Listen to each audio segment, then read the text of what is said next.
आज मैं आपको एक कहानी सुनाने जा रही हूँ जिसका शीर्षक है मेहनती राजा।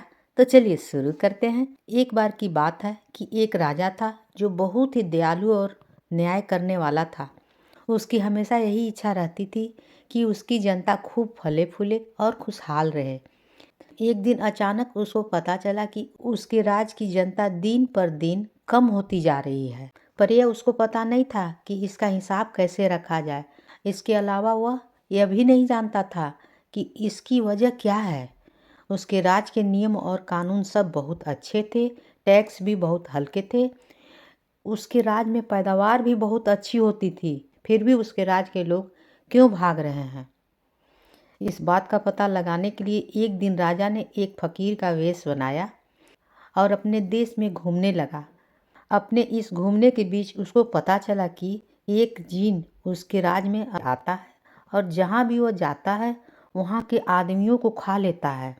एक दिन राजा घूम रहा था, उसी बीच उस जिन से उसकी भेंट हो गई। वह उसको पहचान न सका क्योंकि वह एक साधारण आदमी जैसा दिखता था।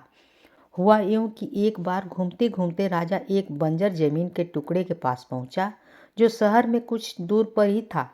वहां उसके एक आदमी को घुटने के बल बैठा देखा। उस आदमी की आंखें बंद थी, उसके कान उसकी उंगलियों से बंद थे।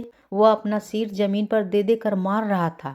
राजा ने जब उस आदमी को यह अजीब सी हरकत करते हुए देखा तो वह उसके पास गया और पूछने लगा, अरे यह क्या कर रहे हो? क्या तुम पागल हो गए हो? वह बोला, नहीं नहीं, मैं पागल नहीं हुआ हूँ, बस एक थोड़ा सा ध्यान कर रहा था। मैं अपनी आंखें बंद रखता हूँ ताकि मैं ऐसा कुछ न देख सकूँ जो मेरी आंखों को नहीं देखनी चाहिए। मैं अपने कान को बंद रखता हूँ ताकि मैं ऐसा कुछ न सुनूं जो मुझे नहीं सुनना चाहिए। और अपना सिर जमीन पर मार रहा था ताकि सब कीड़े मकोड़े मुझसे दूर चले जाएं, ताकि कहीं ऐसा न हो कि मेरा पैर उस पर पड़ जाए और मैं उनमें से किसी का हत्या का कुसरवार बन जाऊं। राजा ने पूछा, हे योगी, आप कहाँ रहते हैं? वह आदमी बोला, यहीं पास में।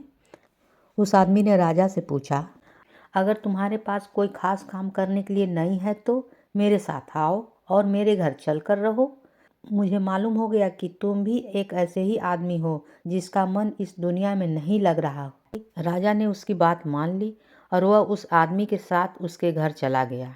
घर पहुंचकर उसने अपनी पत्नी को कहा, थोड़ा गर्म पानी ले आओ, और अपने मेहमान को पैर धोने के लिए कहा।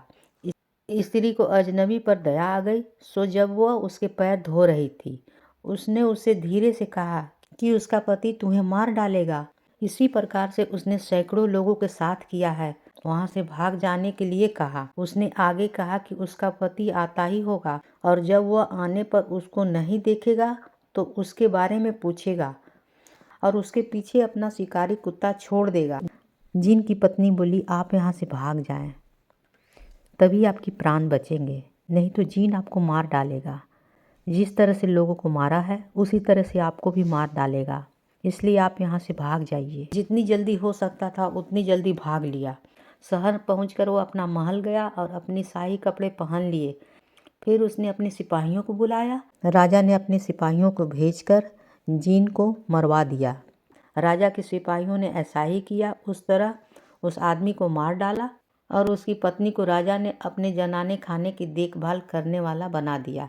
इसके बाद से उस राज के लोग कम नहीं हुए और राज में शांतिपूर्वक सभी लोग अपनी जिंदगी जीने लगे और देश खुशहाल होता रहा।